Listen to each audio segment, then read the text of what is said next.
ይህን የተናገረው ታላቁ እስክንድር ነጋ ነው። ድምፁ አመራር ሁኜም ሆነ አባል ሁኜ የምሰራበት አንድ ድርጅት ያስፈልገኛል ሲል ይደመጣል። አፋሕድ እየፈረሰ ነው የሚለው መረጃ ጥቅም ስላልነበረው ከመዘገብ ታቅበን ቆይተን ነበር። ዳሩ ግን አቶ እስክንድር ነጋ በራሱ አንደበት ተናገረው።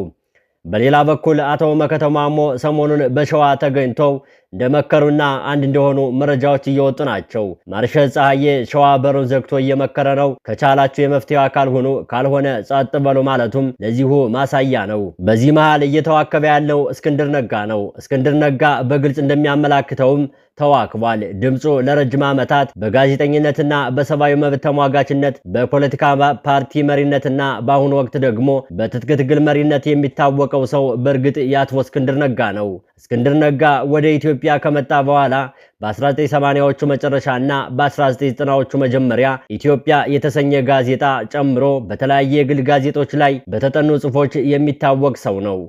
በወቅቱ የነበረውን የኢህአዴግን መንግስት በበሰለ ትችት ይወቅስ ነበር። እስክንድር ሐሳብን በነጻነት የመግለጽ መብትን በመጠቀሙ ምክንያት ከ9 ጊዜ በላይ ታስሯል። ከምርጫ 97 ጋር ተያይዞ በሀገር ክደት ወንጀል ተከሶ ከባለቤቱ ጋዜጠኛ ሰርካለም ፋሲል ጋር ታስሮ ነበር።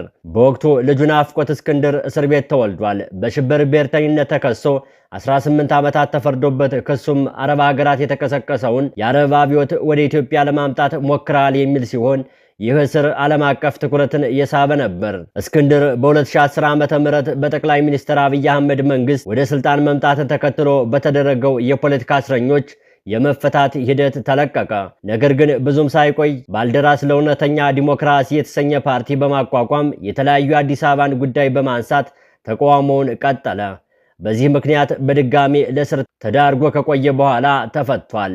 እስክንድር በስር ላይ ያለ ከስር ውጭ ለሚያደርገው የፕሬስ ነጻነትና ሰብአዊ መብት ትግል በርካታ ክብር ያላቸው ዓለም አቀፍ ሽልማቶችን ወስዷል። ፔን ባርባራ ጎልድስሚዝ ፍሪደም ትዊት አዋርድ እንደ አውሮፓውያን ዘመን አቆጣጠር በ2012 ተሸልሟል። ይህ ሽልማት በአሜሪካ የፔን ማዕከል የሚሰጥ ሲሆን እስክንድር በስር ላይ ያለ ለፕሬስ ነጻነት ላደረገው ትግል የተሰጠው ትልቁ ሽልማት ነው። ይህ ሽልማት ለፕሬስ ነጻነት መከበር ዋጋ ለከፈሉ ግለሰቦች የሚሰጥ ነው። የዓለም አቀፉ ፕሬስ ኢንስቲትዩት እስክንድርን የዓለም ፕሬስ ነጻነት ጀግና በሚል ሸልሞታል። ይህ ሽልማት ያገኘው ከስር በተፈታበት ማግስት ነበር። ለሐሳብ ነጻነት ሲሉ ለሚሰደዱ ወይም ለእስር ለሚዳረጉ ጸሐፊዎች የሚሰጥ ዕውቅናንም አግኝቷል። እነዚህ ሌሎች ሽልማቶች እስክንድር ዓለም አቀፍ ተቀባይነት ያለው የህሊና እስረኛና የጋዜጠኝነት ተምሳሌት አድርገውት ነበር። ዓለም በዚህ ልክ ያከበረው ሰው እስክንድር ነጋ ዛሬ የጠበንጃ ታጋይ ነው። የጠበንጃ ትግሉም እያዋጣው አይመስልም። ባለፉት 2 ዓመታት ውስጥ 3 ድርጅቶች መስርቷል፣ አፍርሷል። የመጨረሻ የመሰረተው አፋሕድን ሲሆን እሱም የሆነው አይመስልም። ሳያጠፋው የሚቀር አይመስልም። አመራር ብሎ የሰየማቸው ሰዎች በጠቅላላ እየዘመቱበት ስለሆኑ የውስጥ መረጃዎች አመላካች ናቸው። አቶ እስክንድር ሸዋ ወጥቶ አዲስ አበባ መግባቱን የተረጋገጠ ሲሆን ከሰሞኑ የአፋሕድ አመራሮች እስክንድር ከዳን እያሉ ስለመሆናቸው ራሱ እስክንድር ነጋ ተናግሯል። የተከበራችሁ የ4 ኪሎ ተከታታዮች በዚህ ልዩ መሰናዷችን አቶ እስክንድር ነጋ በራሱና በአማራ ሕዝብ እንዲሁም በፋኖ ኃይሎች ትግል ላይ ያደረሰውን ፖለቲካ ኪሳራ እንዳስሳለን። እስክንድር ነጋ ለምን የፋኖ ኃይሎችን ተቀላቀለ? እስክንድር ነጋ ለምን የፋኖ ኃይሎች አንድ እንዲሆኑ አልፈለገም? እስክንድር ነጋ አማራ ድርጅት እንዳይኖረው ለምን ፈለገ? እስክንድር ነጋ ማን ነው? ምንድን ነው? እስክንድር ወደ ትጥቅ ትግል ከገባ በኋላ በፋኖ አደረጃጀት ውስጥ የተፈጠሩትን ስንጥቆች፣ የስትራቴጂ ልዩነቶችና የሀብት ክፍፍል ችግሮች እንደ መነሻ በመውሰድ በተለያዩ መመዘኛዎች አንስተን እንደሚከተለው አዘጋጅተናል። እስከ ዝግጅቱ ፍጻሜ አብራችሁን ቆዩ። ዓለም በጋዜጠኝነት እና በሰብአዊ መብት ተሟጋችነቱ የዘመረችለት እስክንድር የብዕር ሰው ነበር። ነገር ግን በ2015 ዓ.ም ብዕሩን አስቀንጥሮ ጥሎ የትጥቅ መሳሪያውን አነገበ። ማንዴላችን መጣልን ተብሎ ተሞካሸ። ነገር ግን የጫካውና የከተማው ፖለቲካ የተለየ ነበር። እስክንድር ወደ ፋኖ ሲቀላቀል የነበረው ኔትወርክ የከተማ ኤሊት እንጂ የገጠር ታጣቂ አልነበረም። ይህ የመጀመሪያው ስብራት ነው። እስክንድር የአማራ ሕዝብ ግንባር ብሎ ራሱን ሲሾም በጎጃምና በወሎ ለዓመታት ሲዋጉ የነበሩ ነባር አደረጃጀቶች እንደ ባላንጋራ እንጂ እንደ አጋር አልያዛቸውም። በወቅቱ በተደረገው አንድ ሚስጥራዊ ስብሰባ እስክንድር ነጋ ዓለም አቀፍ ዕውቅና ያለኝ ሰው እኔ ነኝ፣ ዲፕሎማሲው በእኔ በኩል ካልሄደ ዓለም አይሰማንም ማለቱ ይነገራል። በመሆኑም አንድ ማዕከል ስለማለቱ ተሰምቷል። በሌላ በኩል ደግሞ ሌሎች የፋኖ አመራሮች አንተ በኒውዮርክ ታይምስ ላይ ስትጽፍ እኛ እዚህ ደም እያፈሰስን ነበር፣ አደረጃጀታችን አፍርሰን በአንተ ስር መግባት ማለት ትግሉን ለፖለቲካ ቁማር አሳልፎ መስጠት ነው እንዳሉት ይነገራል። ይህ አለመግባባት በቃላት አልቆመም። መዋቅራዊ ሽባነትም ወይም ስትራክቸራል ፓራላይሲስ ፈጠረ። ፋኖ እንደ አንድ አካል ከመንቀሳቀስ ይልቅ የእስክንድር ደጋፊና ተቃዋሚ ተብሎ ተከፈለ። ይህ የፖለቲካ የውድቀት መጀመሪያ ነው። የእስክንድር ነጋ ወደ ፋኖ መቀላቀል ያስከተለው ሌላው ችግር የኢኮኖሚ መቃወስ ነው። የኢኮኖሚና ግጭት ተመራማሪው ጀርሚ ዌስተን እንደሚለው አማጽያን ቡድኖች ሁለት አይነት የሀብት ምንጭ አላቸው ይላል። አንደኛው ከህዝብ ድጋፍ የሚገኝ ሲሆን ሁለተኛው ደግሞ ከውጭ ወይም ከዲያስፖራው የሚመጣው ነው። እስክንድር ወደ ትግሉ ሲገባ ዲያስፖራው በሁለት ተከፈለ። የሚላከው ዶላር አቅጣጫውን ሳተ። የሀብት መከፋፈል በጦር ሜዳው ላይ የሎጂስቲክን መቋረጥ እንዲፈጠር አደረገ። አንዱ ግንባር ጥይት ሲኖረው ሌላው በባዶ እጁ ቀረ። እስክንድር የፈጠረው የኔ ብቻ ወይም ኤክስክሉሲቭ ሊደርሺፕ መንፈስ የፋኖን የኢኮኖሚ አቅም አዳከመው። በጉዳዩ ላይ አስተያየታቸውን የሰጡን አንድ የታሪክ ምሁር እስክንድር ነጋ ወደ ፋኖ የገባው በካሪዝማቲክ መሪነት ነው፣ ነገር ግን ፋኖ የሚፈልገው ወታደራዊና ተቋማዊ መዋቅር ነበር ይላሉ። እስክንድር ፖለቲካዊ ካሪዝማውን ተጠቅሞ ወታደራዊ ውሳኔዎችን ለመስጠት መሞከሩ በባለሙያ ወታደሮች ዘንድ ንቀት ፈጠረበት። እስክንድር ነጋ ለዲሞክራሲ የከፈለው ዋጋ የሚካድ አይደለም። ነገር ግን ወደ ትጥቁ ትግል ሲቀላቀል ይዞት የመጣው የፖለቲካ በኃይል ያልተማከለውን ወይም ዲሴንትራላይዜሽን የፋኖ አደረጃጀት ማዕከላዊ ለማድረግ ሲሞክር የፈጠረው ሰባራ ዋጋ አስከፍሏል። በመጽሐፍትና በታሪክ እንደምናየው እንዲህ አይነቱ ክፍፍሎች የትግል ዕድሜ ያራዝማሉ፣ የሰው ሕይወት ይበላሉ፣ ድልንም ያረቃሉ። ፖለቲካው እንደ ቸስ ጨዋታ ነው። አንዱ የተሳሳተ እርምጃ ንጉሱን ለባላገር አሳልፎ ይሰጣል። እስክንድር ነጋ ለ30 ዓመታት የኢትዮጵያን የነጻነት ተምሳሌት ዓለም ያደነቀው እስር ቤት ያልሰበረው ብረት፣ ነገር ግን እስር ቤት ያልሰበረውን ስብዕና የተሳሳተ የፖለቲካ ስልት ሰበረው። ቀጥለን የምናየው እስክንድር ነጋ የገነባውን ግንብ በገዛ እጁ እንዴት እንዳፈረሰው፣ ወዳጆቹን እንዴት እንዳራቀና በራሱ ላይ የፈጸመውን የፖለቲካ ራስን ማጥፋት ወይም ፐርሰናል ፖለቲካል ጂኖሳይድ ነው። ባልደራስን ሲመሰርትና በኋላም ወደ ጫካ ሲገባ ይህንን ዩኒቨርሳል የሆነ ሰብአዊ መብት ካባ አውልቆ ጣለው። ዓለም እስክንድርን የደገፈው እንደ ጋዜጠኛና የሰብአዊ መብት ተሟጋች ነበር። ወደ ዘውጉ ፖለቲካ ወይም ኢትኒክ ፖለቲክስ እና ወደ ትጥቅ ትግል ሲገባ ያን ሁሉ ዓለም አቀፍ የድጋፍ መረብ በገዛ እጁ ቆረጠው። አሁን ለዓለም አቀፉ ማህበረሰብ እሱ ሌላው የአፍሪካ አጼ እንጂ የህሊና እስረኛ አይደለም። ይህ በራሱ ላይ ያደረሰው ትልቁ ኪሳራ ነው። በፖለቲካ ውስጥ ትልቁ ጥበብ ወዳጅን ማብዛትና ጠላትን መቀነስ ነው። እስክንድር ግን ተገላቢጦሽን ተጓዘ። በአዲስ አበባ ፖለቲካ ውስጥ ትቅልቅል የሆኑ ደጋፊዎችን በአክራሪ ንግግሮቹ አባረራቸው።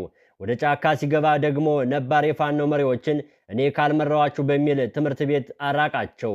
እስክንድር የፋኖ ኃይሎችን ሲቀላቀል ቀይ ምንጣፍ አልተነጠፈለትም። የከተማው ሰው ምን ያውቃል የሚል ጥርጣሬ ነበር። እስክንድር ይህንን ጥርጣሬ በማስወገድ ፈንታ የራሱን ቡድን ብቻ በማደራጀት አንድ ሊሆኑ ይችል የነበረውን ኃይል ከፋፈለው። ውጤቱም ዘመነ ካሴ በአንድ በኩል፣ እስክንድር ነጋ በሌላ በኩል ራሱን ወደ አንድ ጠባብ ቡድን መሪነትም አወረደው። እስክንድር ትልቅ መሳሪያው ዲያስፖራውና ምዕራባዊው ነበሩ። ነገር ግን አንድ ቀን ጠዋት ተነስቶ አብይ አህመድ በኃይል እናስወርዳለን ሲል ምዕራባውያን ጀርባ ሰጡት። ለወታደራዊ ሳይንስም ባዳ ነው። ነገር ግን ጀነራሎችን ማገዝ ፈለገ። ለፖለቲካ ድርድር ልቡ የሸፈተ ነው። ነገር ግን ዲፕሎማት መሆን እየፈለገ ይመስላል። ይህ የማንነት ቀውስ በውሳኔዎቹ ላይ ወጥነት እንዲጠፋ አደረገው። ይህ አይነቱ አባዜ በስነ ባለሙያዎች ዘንድ መሲህ ኮምፕሌክስ ወይም የመሲህነት በሽታ ተብሎ የሚገለጽ ስነ ልቦናዊ ችግር ነው። እኔ ብቻ ነኝ የማውቀው፣ እኔ ብቻ ነኝ ትክክል የሚል አስተሳሰብ እስክንድርን ከእውነታው አራርቆታል። ይህ ስነ ልቦና የፖለቲካ ውሳኔዎችን አዛባበት። እስክንድር ነጋ ብዙ ዋጋ የከፈለ ነገር ግን በክፍያዎች ልክ ውጤት ያላገኘ ሰው ነው። ወደ ጫካ የገባው ታሪክ ለመስራት ነበር። ነገር ግን ታሪክን እየደገመ ያለ ሰው ሆኗል። የመከፋፈልና የሽንፈት ታሪኩን እየደገመ ነው። አሁን ባለበት ሁኔታ እስክንድር ወደ ኋላ መመለስ አይችልም። ወደፊትም መራመድ ተራራ ሆኖበታል። ታዲያ የእስክንድር የፖለቲካ ክስረት ብቻ በራሱ አልቀረም። የአማራን ሕዝብ ለተመሳሳይ የፖለቲካ ኪሳራ ዳረገው። ታሪክን ወደ ኋላ መልሰን ስንመለከተው የአማራ ሕዝብ በሕልውና ስጋት ውስጥ በነበረበት ከአራቱም አቅጣጫ መውጫ ቀዳዳ ባጣበት በዚያ ወቅት ሁሉም አይኖች ወደ አንድ ሰው አምርተው ነበር። ስሙ ሲጠራ ተስፋ የሚሰጥ ስለ እውነት ሲል ለዓመታት የጨለማ መንገዶችን የገፋ በዓለም አቀፍ ሽልማቶችን የሰበሰበው እስክንድር ነጋ ብዙዎች እርሱን እንደ ሙሴ የቆጠሩት የተበታተነውን የአማራ ኃይል ሰብስቦ የተሰበረውን መንፈስ ጠግኖ ህዝቡን ወደ ተስፋ ምድር ያሻግራል ብለው አመኑት። እስክንድር ከመጣ አለቃሉ ዲፕሎማሲ ይቃናል፣ ዓለም ይሰማናል፣ ትግሉ መልክ ይይዛል። ነገር ግን ዛሬ ላይ ሆነን ወደ ኋላ ስንመለከት ያ ሁሉ ተስፋ የደረሰ ህዝቡ የጠበቀውና ያገኘው ፍጹም ተቃራኒ ሆነ። እስክንድር ነጋ በአማራ ህዝብ ፖለቲካ ውስጥ ያስገኘው ትርፍ ይበልጣል ወይስ የፈጠረው ቀዳዳ? በሚቀጥሉት ደቂቃዎች እስክንድር የፈጸማቸውን 3 ታላላቅ የስትራቴጂክ ስህተቶችን እንተነትናለን። እስክንድር ወደ አማራ ክልል በረሃዎች ሲገባ መጀመሪያ የተፈጠረው ነገር አንድነት ሳይሆን መደናገጥ ነበር። የአማራ ፋኖ አደረጃጀት በየአካባቢው ባሉ ጀግኖች የሚመራና የአካባቢውን ስነ ልቦና መሰረት ያደረገ ነበር። ይህ አደረጃጀት ለመግባት ጦር ለመቆጣጠር አስቸጋሪ የሆነበት ዋናው ምስጢርም ይኸው ነበር። እስክንድር ግን ይህንን ነባር ሀቅ ወደ ጎን በመተው አንድ አደገኛ የፖለቲካ ጨዋታ ጀመረ። እኔ ካልመራሁት ትግሉ አይሳካም የሚል። አንደኛ፣ የእርስ በርስ መተማመንን ሸረሸረ። ጎጃሞች ሲሳሰሩ የትግል አጋሮች ለሁለት ከፈላቸው። የጎንደርና የወሎ ታጣቂዎች ትግሉን ከማፋጠን ይልቅ ማን ነው ትክክለኛ መሪ በሚል የውስጥ እሽቅድምድም ውስጥ እንዲገቡ አደረገ። እስክንድር የራሱን ህዝባዊ ግንባር ሲመሰረት ነባር ታጋዮች እንደ ባላንጋራ ታዩ። የአማራ እናት ልጇን ወደ ጦር ሜዳ ስትልክ ከጠላት ጋር ሊዋጋ ነው ብላ ሳይሆን ከወንድሙ ጋር እንዳይታኮስ ብላ የምትሰጋበትን አሳዛኝ ምዕራፍ ከፈተ። ሁለተኛው የጋራ ዞን ሴንትራል ኮማንድ እንዳይፈጠር እንቅፋት ሆነ። የአማራን ህዝብ አንድነት ለቀጣይ 10 እና 20 ዓመታት ሊጠግን በማይችል መልኩ ሰነጠቀው። ከእስክንድር ነጋ ትልቁ ሀብቱ ስሙ ነበር። ዓለም ያውቀዋል። ኒውዮርክ ታይምስ፣ ዋሽንግተን ፖስት፣ አምነስቲ ኢንተርናሽናል ሁሉም ያከብሩት ነበር። በጫካ ሆኖ የሚያወጣቸው መግለጫዎች፣ የሚናገራቸው ንግግሮች ዓለም አቀፉን ማህበረሰብ የሚያስደነብሩ እንጂ የሚያሳምኑ አልነበሩም። የምዕራባውያን ዲፕሎማቶች ለአማራ ህዝብ የነበራቸው ጥቂት የርኅራኄ በር እንዲዘጋ አደረገ። መንግስት እስክንድርን እንደ ጽንፈኛ በመፈረጅ የዲፕሎማሲውን የበላይነት ወሰደ። ፖለቲካና ጦርነት ያለ ገንዘብ ባዶ ናቸው። የአማራ ህዝብ በሀገር ውስጥም ሆነ በዲያስፖራው ያለው ሀብት ውስን ነው። በውጭ የሚኖሩ የአማራ ዲያስፖራ በስሜት ተከፋፈሉ። ለአማራ ህዝብ ህልውና መሰብሰብ የነበረበት ዶላር የእስክንድር ደጋፊና የእስክንድር ተቃዋሚ በሚል ጎራ ተሰለፉ። አሁን ወደ መጨረሻውና አስፈሪው እውነት እንምጣ።